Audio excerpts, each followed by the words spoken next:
రేట్లు చూస్తే వైఎస్ఆర్సీపీనే మేలు అని చెప్పి ఈరోజు ప్రజలు అనుకుంటా ఉన్నారు. వైఎస్ఆర్సీపీ టైంలోనే రేట్లు తక్కువగా ఉన్నాయి. ఈయనేమో ఉచిత ఇసుక అని చెప్పి ఈయన చెప్పినాడు. నేనేమో ఇల్లు కట్టుకోవడం ఆపేసిన 2 రోజులు, ఆయన ఉచితంగా ఇస్తాడు కదా ఇసుక, అంత నాకు డబ్బు మిగులుతుందేమో అని చెప్పి తీరా ఆయన ప్రభుత్వం వచ్చిన తర్వాత నేను ఇసుక కోసం పోయేసరికి రేటు చూస్తే అప్పుడు వైసీపీ టైంలోనే రేట్లు తక్కువ ఉన్నాయి, ఇప్పుడు ఎక్కువ రేట్లు ఎక్కువ ఉన్నాయని చెప్పి ప్రజలు అంటారు. వాస్తవం కాదా నేను చెప్పేది? కళ్ళ ఎదుట కనపడుతుంది దోపిడీ. ఆయన ఏలెత్తి ఇంకొకరి మీద చూపిస్తాడు. కళ్ళ ఎదుట దోస్తూ ఉన్నారు. స్టాకులు లేవు, దోచేయడాలు, రాష్ట్ర ప్రభుత్వానికి వచ్చే ఆదాయం పోయింది. ఏలెత్తి చూపించడము, ఆరోపణలు చేయడము, దోచేయడము. చూడండి వైట్ పేపర్లు అనేది ఏం వైట్ పేపర్లు ఒకసారి గమనించండి. రాష్ట్రంలో గనులు లీజుల గురించి చంద్రబాబు నాయుడు మాట్లాడాడు. రాష్ట్రంలో గనులు లీజుల గురించి మాట్లాడుతూ పెద్దిరెడ్డి రామచంద్రారెడ్డి అని ఆయన మీద బండేయాలని చెప్పి విపరీతంగా ప్రయత్నం చేస్తూ ఉంటాడు. పాప పెద్దిరెడ్డి రామచంద్రారెడ్డి ఈయన చిన్నప్పుడు క్లాస్మేట్లు. అప్పుడెప్పుడు పెద్దిరెడ్డి రామచంద్రారెడ్డి కాలేజీలో ఉన్నప్పుడు చంద్రబాబు నాయుడు కొట్టినాడంట. ఆ కోపాన్ని ఆయన ఎప్పుడు తట్టుకోలేడు, జీర్ణించుకోలేడు. పెద్దిరెడ్డి రామచంద్రారెడ్డి అంటే ఇటుకుంటాడు, వాళ్ళ కుటుంబాన్ని నాశనం చేయాలా, వాడి కుటుంబాన్ని తొక్కాలా, వాళ్ళ కుటుంబాన్ని చెడు చేయాలా అని చెప్పి. పాపం ఆయన ఏ పోర్ట్ఫోలియో ఉన్నా కానీ అంతే, ఆయన మీద పడాల్సిందే, ఆయనను ఏమేమో ఆయన చేయాల్సిందే. నిజంగా ఎంత అడ్డుగోలు ఆరోపణలు అంటే ఇది. దశాబ్దాలుగా గనులకు సంబంధించిన విషయానికి వస్తే, దశాబ్దాలుగా ఈ గనులను దోచుకుని అడ్డగోలుగా సంపాదించింది ఎవరు? 2018 ఈ మైనర్ అండ్ మేజర్ ఖనిజాల కారణంగా, మైనర్ అండ్ మేజర్ మినరల్స్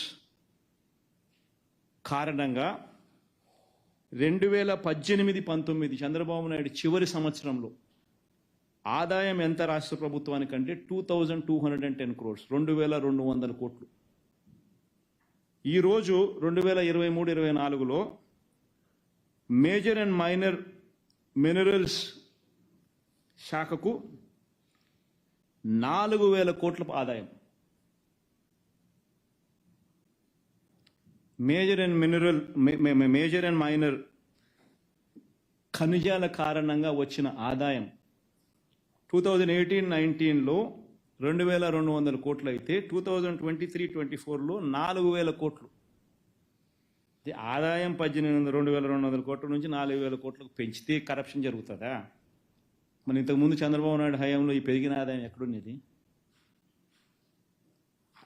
మాట్లాడేసరికి ఆలోచన ఉండాలి.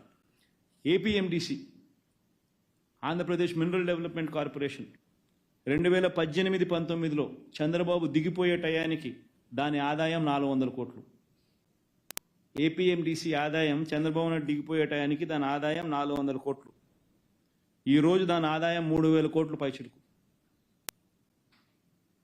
ఏపీఎండిసి ఆదాయం ఈరోజు 3000 కోట్లు పైచిలుకు 2023-24.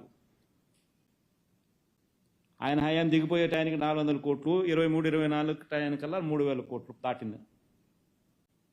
ఎక్కడ మనం మాట్లాడుతున్నాము? ఆరోపణలు చేసేసరికి ఏదైనా లాజిక్ ఉండాలా, ఏదైనా రీజన్ ఉండాలా? వైట్ పేపర్ అంటాం, అబద్ధాలు చెప్తాం. ఎంత మటుకు ధర్మం ఇది? ఏమంటే పెద్దిరెడ్డి రామచంద్రారెడ్డి మంత్రి, ఆయన మీద పడతాయాలి. ఏమన్నా పద్ధతి, ఇది ఏమన్నా చేసే ఆలోచన? ఇంకొకటి, land resurvey and titling act గురించి. మై గాడ్, అసలు ఎన్నికలు జరిగేటప్పుడు అయితే ఎంత దారుణమైన ప్రచారం చేసినారనంటే, యాక్చువల్లీ రెవల్యూషన్.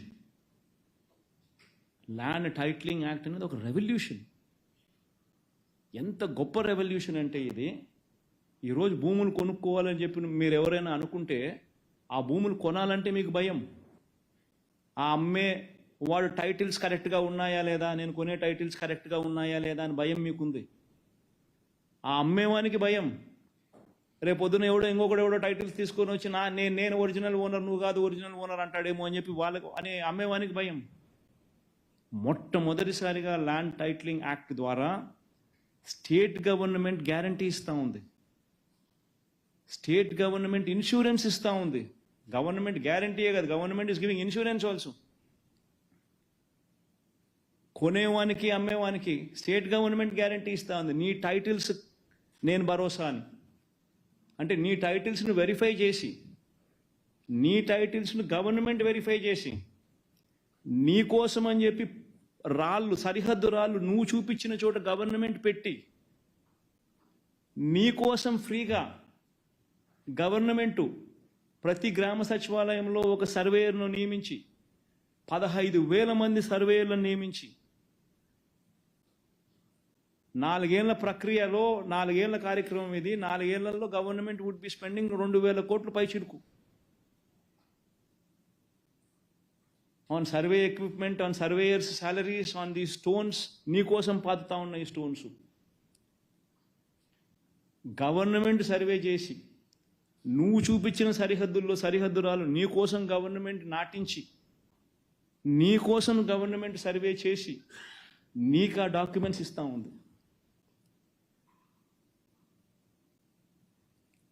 నీ డాక్యుమెంట్స్ గవర్నమెంట్ గ్యారంటీ ఇస్తూ ఉంది. నీకు భరోసాగా గవర్నమెంట్ నిలబడతా ఉంది. That is land titling act. అని ఏమేమో ప్రజలలో అపోహలు క్రియేట్ చేసి, దాన్ని నాశనం చేసి, చివరికి దాని గురించి దుష్ప్రచారం చేసి, ఆ దుష్ప్రచారం నుంచి బయట పడలేక దాని ల్యాండ్ టైటిలింగ్ యాక్ట్ను అసెంబ్లీలో క్యాన్సిల్ చేసినారు. అసెంబ్లీలో తీర్మానం చేసి రద్దు చేసినారు. రద్దు చేస్తానే కేంద్ర ప్రభుత్వం అనేది రివర్స్ అనింది. కేంద్ర ప్రభుత్వం